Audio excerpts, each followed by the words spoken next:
एकदमै हम्मे एकदमै रौनक एकदम खतरा रौनक रहेको छ दर्शक प्रेम।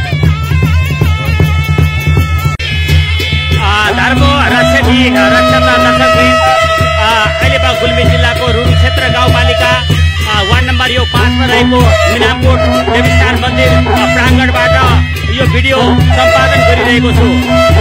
इन्टरनेटको माध्यमबाट रुरु सञ्चार हेरेर बस्नुभएका समस्त दर्शकवृन्द यहाँहरूको सुस्वास्थ्य र दीर्घायुको कामना सहित विजयादशमीको समापन गुल्मी जिल्लाको रुरु क्षेत्र गाउँपालिका वार्ड नम्बर 5 यो मिनामकोटबाट यसरी कोजागत र पूर्णिमाको फुलपाती विसर्जन गरेर हुँदैछ। अहिले गङ्गाको यो बाजा समूह अहिले सराय नाचको बाजा प्रस्तुत गरिरहनु भएको छ भने पछाडिपट्टि दृश्यमा त्यहाँ देख्न सक्नुहुन्छ देवी भगवतीको मन्दिर, कालिकाको मन्दिर, त्यस्तै भैरवको मन्दिर देख्न सकिन्छ र केही वरपट्टि गणेशको मन्दिर पनि छ र यहाँका स्थानीय युवाहरूले सराय नाच यसरी प्रस्तुत गर्नुभएको छ। अहिले गुल्मी जिल्लाको रुरु क्षेत्र गाउँपालिका वार्ड नम्बर 5 यो गुल्मी जिल्ला निकै नै कला संस्कृतिमा निकै अब्बल गाउँपालिकाको रूपमा पनि परिचित छ। हिजो यहाँहरूले चोइगाको सराय नाचको दृश्य हेरिसक्नु भएको छ। आज सत्यवतीको खैरानी देवीस्थान मन्दिरमा पनि यस्तै सराय नाच नाचिरहेको छ भने गुल्मी जिल्लाको रुरु क्षेत्र गाउँपालिका वार्ड नम्बर 5 यो मिनामकोट देवीस्थान मन्दिरमा पनि अहिले यसरी सराय नाच चलिरहेको छ। दर्शकवृन्द यो भिडियो कहाँबाट हेर्दै हुनुहुन्छ 1 लाइक र 1 शेयर अवश्य गर्नुहोला दर्शकवृन्द।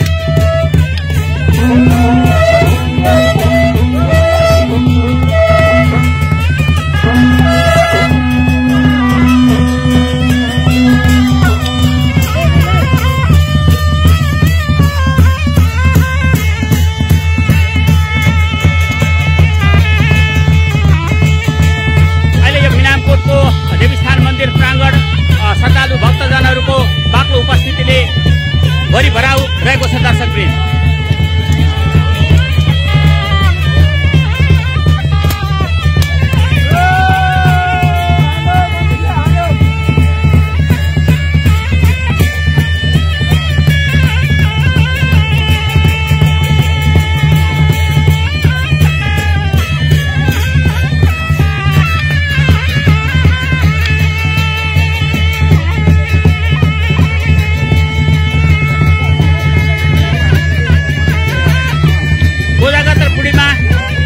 फुलपाती विसर्जन गुल्मीको मिनामकोट देवीस्थान मन्दिर परिसरबाट यहाँहरूको बीचमा जोडिने प्रयत्न गरेको छु। दर्शकवृन्द भिडियो मन पर्यो भने 1 लाइक र 1 शेयर गरी स्थानीय कला संस्कृतिको सम्वर्धन र सम्वर्धनमा यहाँहरूको महत्त्वपूर्ण योगदान रहने अपेक्षा सहित भिडियोलाई शेयर गर्दै जोडिँदै जानुहोला।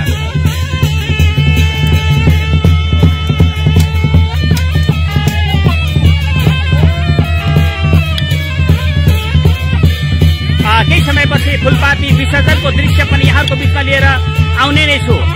भिडियो अन्तिमसम्म स्किप नगरिकन हेर्दै जानुहुनेछ भन्ने अपेक्षा सहित म तिलकपुरी रुरु सञ्चार यहाँहरूको बीचमा हार्दिक अपिल समेत व्यक्त गर्न चाहन्छु।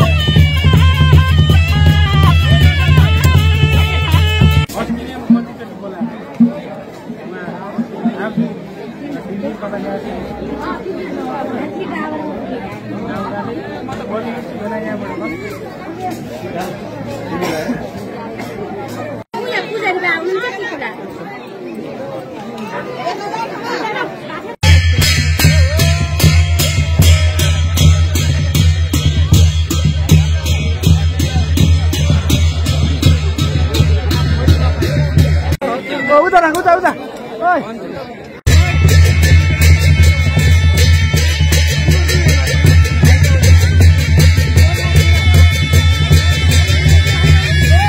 प्राकृतिक हिसाबले पनि निकै सुन्दर र रमणीय स्थल गुल्मी जिल्लाको रुरु क्षेत्र गाउँपालिका यो वार्ड नम्बर 5 मिनामकोट रहेको छ। दर्शकवृन्द सराय नाच सँगसँगै देवालयहरूबाट यसरी कोजागत र पूर्णिमा विसर्जन गरिन्छ। दर्शकवृन्द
अब विदेश गएका कहीँ गएका अलिकति स्रोत भएका मान्छेसँग हामीले सहयोग लिएर गुहार गरेर चाहिँ यति चाहिँ बनायौँ भनौँ न। गाउँले अब यो चाहिँ अब मन्दिरको व्यवस्थापन समिति छ, समितिले पनि अलिकति चाहिँ रकमको चाहिँ बियर गरेर जुटाएको छ।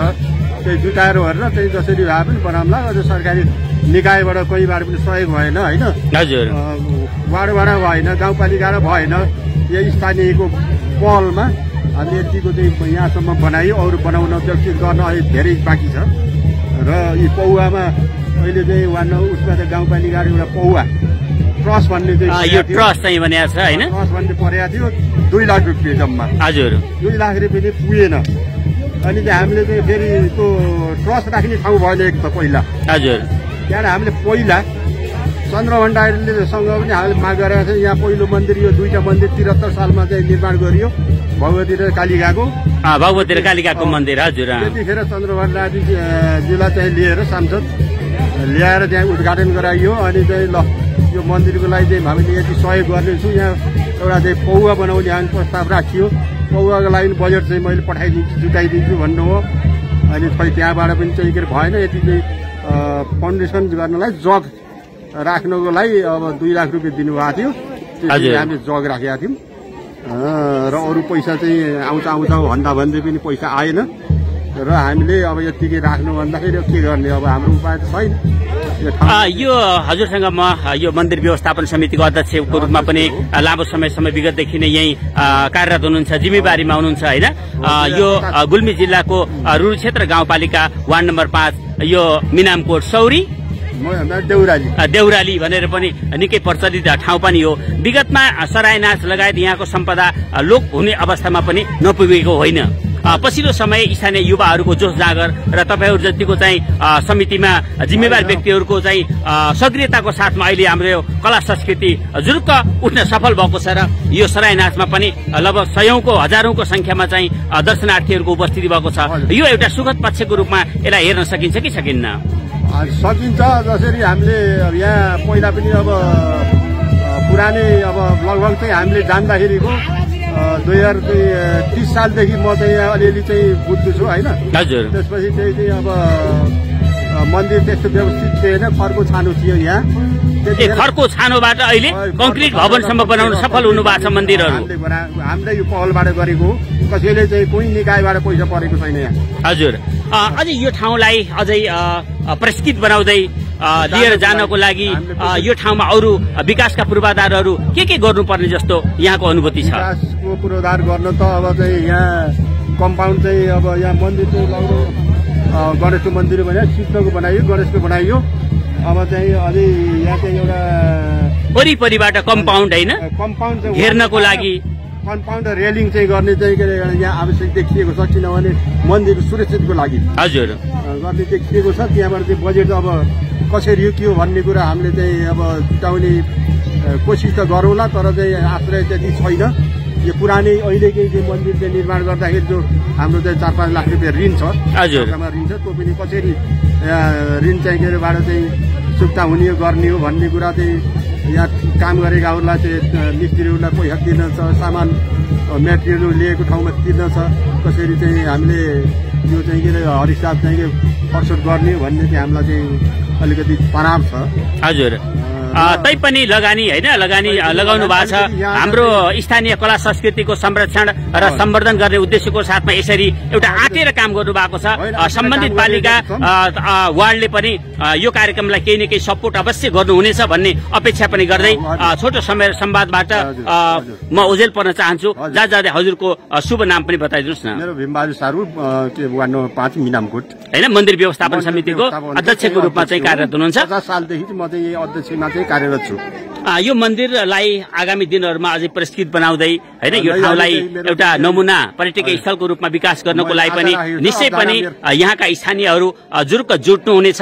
र यो मन्दिर निर्माणमा लागेको खर्चलाई व्यवस्थापन गर्नको लागि यहाँहरू जस्तो समाजसेवीलाई सहयोगी हातहरूले अवश्य पनि सहयोग गर्नुहुनेछ भन्दै आजको यो विशेष गरेर यो ठाउँमा फुलपाती विसर्जन र सराय नाचका विशेष क्लिपहरू यहाँहरूको बीचमा लिएर आउने नै छु। तिलकपुरी रुर समाचार सधैँ अगाडि दुःख सुखको साथी अवश्य हेर्नुहोला र भिडियोलाई लाइक शेयर गर्दै जोडिँदै जानुहोला। हस् त, हजुरको धन्यवाद।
इन्टरनेटको माध्यमबाट रुरु संसार हेरेर बस्नुभएका समस्त दर्शकवृन्द, अहिले गुल्मी जिल्लाको रुरु क्षेत्र गाउँपालिका वार्ड नम्बर 5 यो देवीस्थान मन्दिर यो अहिले फुलपाती विसर्जनको लगभग अन्तिम तयारीमा रहनुभएको छ।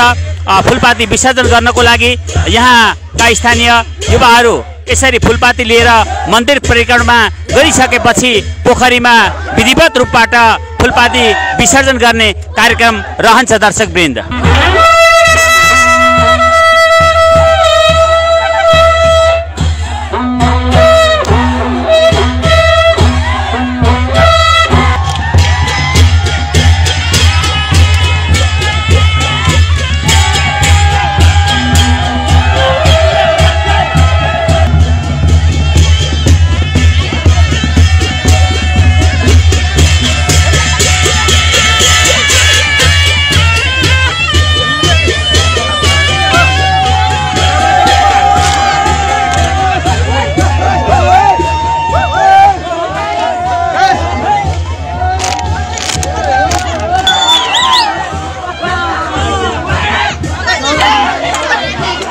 यहाँ पोखरी रहेको छ। यो पोखरीमा फुलपाती विधिवत रूपमा विसर्जन गर्ने कार्यक्रम रहेको छ। दर्शकवृन्द, फुलपाती लिएर यताबाट फुलपाती विसर्जनको लागि आउँदै हुनुहुन्छ है।